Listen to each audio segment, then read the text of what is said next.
সংবাদের শুরুতেই দেখে নেব আজকের শিরোনাম। 22 সেপ্টেম্বর থেকে নতুন জিএসটি রেট চালু, জেনে নিন কোন কোন জিনিসের দাম কমছে। বাংলাদেশ থেকে চোরাপথে ভারতে ঢুকে লোকের বাড়ি বাড়ি ঘুরে ছাতা সারাচ্ছিলেন অনুপ্রবেশকারী। বুঝু কাণ্ড, তমলুকের সাংসদ অভিজিৎ গঙ্গোপাধ্যায়ের প্রচার সঙ্গে স্ত্রীর নাম এসএসসির দাগি তালিকায়। এসএসসির দাগি তালিকায় এবার ময়নার বিজেপির উপপ্রধান। বাংলায় কোনো ডিটেনশন ক্যাম্প হবে না, জানিয়ে দিলেন ব্রাত্য বসু। গর্বের বাংলা ও বাঙালি, বাগুইহাটির বন্ধু মহলে এবার বিশেষ আকর্ষণে কথা বলা পুতুল।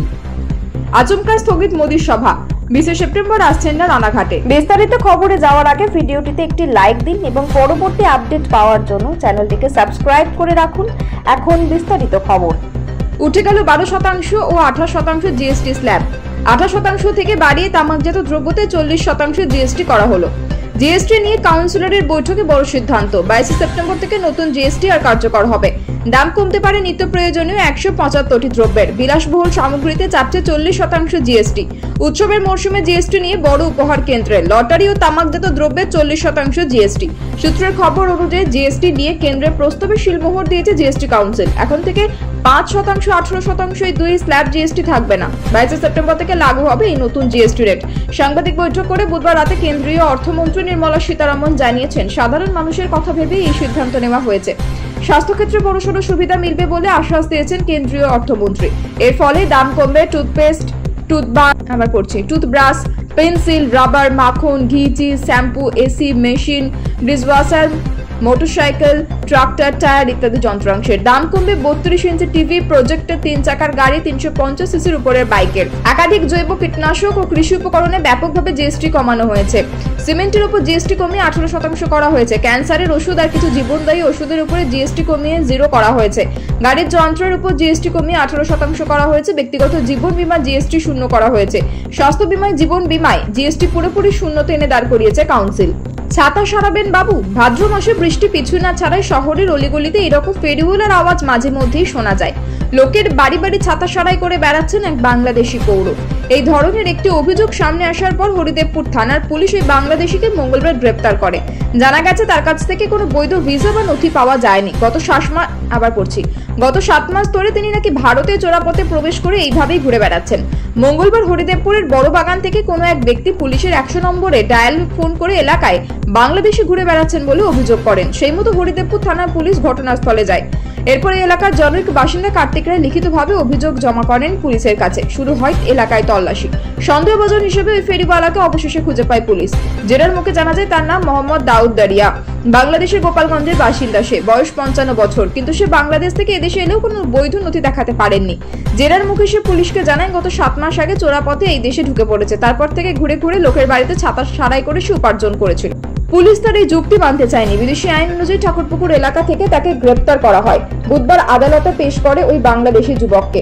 ওই বাংলাদেশের বিরুদ্ধে নির্দিষ্ট ফরেনার্স অ্যাক্টে মামলা দায়ের করেছে কলকাতা পুলিশ। প্রতিদিনই শহরতলি এবং জেলার বিভিন্ন প্রান্ত থেকে এই ধরনের বাংলাদেশি অনুপ্রবেশকারী ধরা পড়ছে পুলিশের হাতে। কখনো আবার বিএসএফ জওয়ানরা বাংলাদেশি অনুপ্রবেশকারীদের ধরে পুলিশের হাতে তুলে দিচ্ছে। ঢাকি সহ বিসর্জনের হুঙ্কার স্তেমিত। এবার দাগি তালিকায় একজন বিচারপতি তথা তমলুকের সাংসদ অভিজিৎ গঙ্গোপাধ্যায়ের প্রচার সঙ্গী স্ত্রীর নাম। 26,000 চাকরি বাতিলের রূপকার তিনি। ঢাকি সহ বিসর্জনের কথাও তিনিই বলেছিলেন। সেই হাইকোর্টের প্রাক্তন বিচারপতি বর্তমান তমলুকের সাংসদ অভিজিৎ গঙ্গোপাধ্যায়ের প্রচার সঙ্গীর স্ত্রী নাকি বেরোলেন দাগি হিসেবে। অর্থের বিনিময় বা প্রভাব খাটিয়ে তিনি চাকরি বাগিয়েছিলেন, অন্তত প্রকাশ্য লিস্ট সেই কথাই বলছে। তমলুকের সাংসদ অভিজিৎ গঙ্গোপাধ্যায়ের ভোট প্রচার সঙ্গী দীপক দেবশর্মা স্ত্রী শ্রাবন্তী দেব ব্যানার্জির নাম জলজল করছে সেই লিস্টের 1408 নম্বরে। তৃণমূলের তরফে দীপকের সাথে অভিজিৎ গঙ্গোপাধ্যায়ের একাধিক ছবি ভাইরাল করা হয়েছে সমাজ মাধ্যমে। শ্রাবন্তী চ্যাটার্জি পটশপুর নেকুরশ্রেণী বিবেকানন্দ বিদ্যাভবনে কর্মরত ছিলেন। যদিও এই নিয়ে দীপক দেবশর্মায় সাফাই, আমার স্ত্রী নিজের যোগ্যতায় চাকরি পেয়েছেন, সমস্ত নিয়মকানুন মেনেই তিনি চাকরি পেয়েছেন, তবে এটি বিচারাধীন বিষয়। আমি আগে তৃণমূল কংগ্রেস করতাম, বিজেপিতে যোগদান করেছিলাম, তবে এই মুহূর্তে আমি কোনো রাজনৈতিক দলের সমর্থক নই। আর এই নিয়েই শুরু হয়েছে রাজনৈতিক চাপানোতর।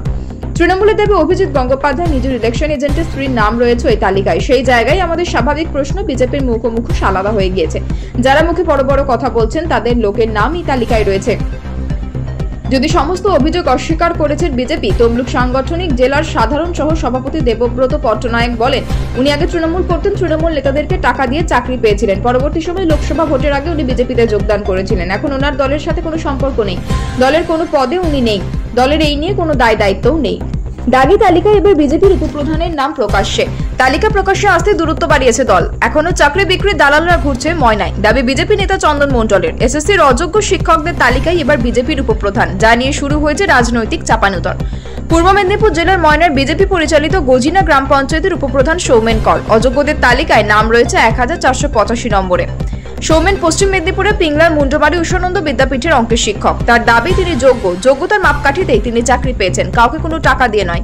এই তালিকায় নাম নিয়ে এর বিরুদ্ধে হাইকোর্ট ও এসএসসির দ্বারস্থ হবে বলে জানিয়েছেন তিনি। তবে দলীয় উপপ্রধানের নাম অযোগ্যদের তালিকায় জড়িয়ে যাওয়ায় যথেষ্ট অস্বস্তিতে গেরুয়া শিবির। বিষয়টি সামনে আসায় দূরত্ব বাড়াচ্ছে দল। দাগি হিসেবে চিহ্নিত চাকরি প্রার্থী তথা উপপ্রধানের কিন্তু দাবি তিনি যোগ্যতার সঙ্গে পরীক্ষায় পাশ করে চাকরি পেয়েছেন, কিন্তু তারপরেও কেন এই ধরনের ঘটনা ঘটলো তা নিয়ে সংসদের কাছে জানতে চাইবেন। প্রতিদিন তিনি নিয়ম মেনে সময় মতো স্কুলে যেতেন। এই ঘটনায় তিনি নিজেও হতবাক। তিনি স্কুলে যেরকম দায়িত্ব পালন করতেন তেমনি পঞ্চায়েত উপপ্রধানের দায়িত্ব পালন করছেন। তবে তাকে নিয়ে যে দল রীতিমতো অস্বস্তিতে পড়েছে তা বোঝাই যাচ্ছে। যতই কেন্দ্র আসামের মতো ডিটেনশন ক্যাম্প তৈরি করে বাঙালির রাজ্যের যেখানে বন্দী করার পরিকল্পনা করুন না কেন তা সফল হবে না। পশ্চিমবঙ্গে কোনো ডিটেনশন ক্যাম্প তৈরি করা হবে না। বুধবার সাফ জানিয়ে দিলেন রাজ্যের শিক্ষামন্ত্রী ব্রাত্য বসু। তিনি বলেন এই রাজ্যের মুখ্যমন্ত্রীর নাম মমতা বন্দ্যোপাধ্যায়, এটা মেনে রাখতে হবে। বুধবার ব্যারাকপুরের প্রাক্তন সাংসদ অর্জুন সিং মঙ্গলবার বিধানসভায় রেড রোডের সেনা জওয়ানদের তৃণমূলের প্রতিবাদ করার ট্রিপল খুলে ফেলা প্রসঙ্গে ব্রাত্য বসু যে মন্তব্য করেছিলেন তার পাল্টা মন্তব্য করেন। অর্জুন সিং দাবি করেন তিনি যদি মঙ্গলবার বিধানসভায় উপস্থিত থাকতেন তাহলে যোগ্য জবাব তিনি ব্রাত্য বসুকে দিতেন। সেই প্রসঙ্গে রাজ্য শিক্ষামন্ত্রী ব্রাত্য বসু পাল্টা বলেন অর্জুন সিং যদি বিধানসভায় থাকতেন, যদি লোকসভায় থাকতেন এই স্বপ্ন দেখবেন, আর তা বাস্তবে রূপ নেবে না। বড়জোর তিনি কাউন্সিলর হতে পারেন। এর পাশাপাশি ব্রাত্য বসু বলেন অর্জুন সিং এর এলাকার পার্শ্ববর্তী যিনি বিধায়ক আছেন সেই সুবোধ অধিকারী যদি বিধানসভায় থাকতে না পারে অর্জুন সিং থাকতেন, তাহলে দুজনের মুখোমুখি যদি দেখা হতো তাহলে কিভাবে অর্জুন সিং পবন পুত্র হয়ে যেতেন তা সবাই দেখতে পেত। রসিকতা সুরে ব্রাত্য বসু বলেন জগদ্দল কাকিনাড়া এইসব অঞ্চলের প্রত্যেকটি সেলুনের নাপিতেরা জানেন অর্জুন সিং যখন তার নিজের মাথার চুল কাটতে যান সেই সময় তার পাতার চুল খাড়া করতে নাপিতরা অর্জুন সিং এর কানে কানে সুবোধ অধিকারীর নাম বলেন, আর এতে অর্জুন সিং এর চুল খাড়া হয়ে যায় আর তখন নাপিতদের সেই চুল কাটতে সুবিধা হয়। এর পাশাপাশি রাজ্যের শিক্ষামন্ত্রী পার্থ বসুকে প্রশ্ন করা হয় অযোগ্যদের বেতন ফেরত নেওয়ার প্রক্রিয়া কবে শুরু করবে এসএসসি। সেই প্রসঙ্গে শিক্ষামন্ত্রী জানান এই বিষয়টিও তাদের আলোচনার মধ্যে রয়েছে, এক একটি করে প্রক্রিয়া সম্পন্ন হচ্ছে। প্রসঙ্গত উল্লেখ করা যেতে পারে রাজ্যের শিক্ষামন্ত্রী ব্রাত্য বসুকে উদ্দেশ্য করে বিতর্কিত মন্তব্য করেন অর্জুন সিং। বুধবার সকালে সাংবাদিকদের মুখোমুখি হয়ে তিনি বলেন আমি যদি বিধানসভায় থাকতাম তাহলে ওই বিধানসভার মধ্যেই ফেলে পেটাতাম। উনি দেশদ্রোহী ভারতের তুলনা বাংলাদেশের সাথে করছে। মমতা বন্দ্যোপাধ্যায় ব্রাত্য বসুরা বিধানসভায় বসে দেশের বিরুদ্ধে কথা বলছে আর আমরা বসে বসে দেখবো। আগে উনি বিএসএফকে অপমান করতেন, এখন সেনাবাহিনীর কাছে পৌঁছে গেছেন। ওনাকে ফোর্ট উইলিয়ামে নিয়ে গিয়ে ফোর্ট মার্শাল করা উচিত। এটাই ছিল মন্তব্য ব্যারাকপুরের প্রাক্তন সাংসদ অর্জুন সিং এর। বর্তমানে দেশের বিভিন্ন প্রান্তে ভাষা ক্রোধে আক্রান্ত হচ্ছেন বাঙালিরা। রাজ্যের বাইরে বাংলায় কথা বললেই বাঙালিকে বাংলাদেশি বলে তুলোধনা করা হচ্ছে, আর তা জানা মাত্রই আন্দোলনে নেমেছেন মুখ্যমন্ত্রী মমতা বন্দ্যোপাধ্যায়। বাঙালির প্রতি বিদ্বেষ ও অত্যাচারের প্রতি তার কড়া অবস্থান ভরসা জুগিয়েছে রাজ্যবাসীকে। এবার এই বিষয়টিকে মাথায় রেখে অভিনব থিম করছে বাগুইহাটি অশ্বিনেশ্বর বন্ধুমহল ক্লাব। হ্যাঁ, এবার তাদের পুজোর থিমে প্রকাশ পাবে বাংলা বাঙালি এবং বাংলা ভাষা। প্রতিপাদ্য হলো গর্বের বাংলা ও বাঙালি, সমৃদ্ধির আদ্যপান্ত। আর মাত্র 24 দিন বাকি বাঙালির শ্রেষ্ঠ উৎসব দুর্গোৎসবের। সেই কারণে সেজে উঠেছে শরতের আকাশ বাতাস, কখনো বৃষ্টি কখনো রোদ নেই। কলকাতা বিখ্যাত সব পুজো প্যান্ডেলগুলি সেজে উঠছে। থিমের প্যান্ডেল গড়ার কাজ প্রায় শেষ পর্যায়ে।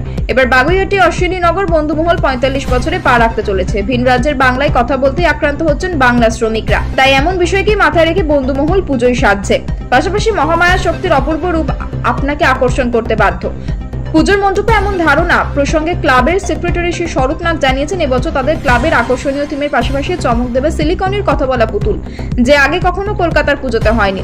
এছাড়াও মণ্ডপ পরিকল্পনাতে রয়েছে নানা ধরনের অভিনব ভাবনা। ভাবনাকে আর্ট ফর্মে তুলে ধরতে ব্যবহার করা হয়েছে আয়রন, প্লাই, ফাইবার, সিলিকন। প্রসঙ্গত বাংলা ভাষার জন্ম হয়েছে ইন্দো ইউরোপীয় ভাষা থেকে। বাংলা ভাষা প্রায় 60 থেকে 75 হাজার বছরের ইতিহাস সমৃদ্ধ করে। আসলে পুজো মানেই এখন শুধুই প্যান্ডেল হপিং, রাজ্যকে ঠাকুর দেখা। বাঙালির প্রাণের উৎসব দুর্গাপুজো এখন বিদেশের দরবারেও প্রশংসিত। তাই পুজোর থিম নানা রকম ভাবনা দিয়ে সাজানো হচ্ছে যাতে প্যান্ডেল হপিং এর পাশাপাশি নানা রকম অজানা তথ্য দর্শকদের কাছে পৌঁছে দেওয়া যায়।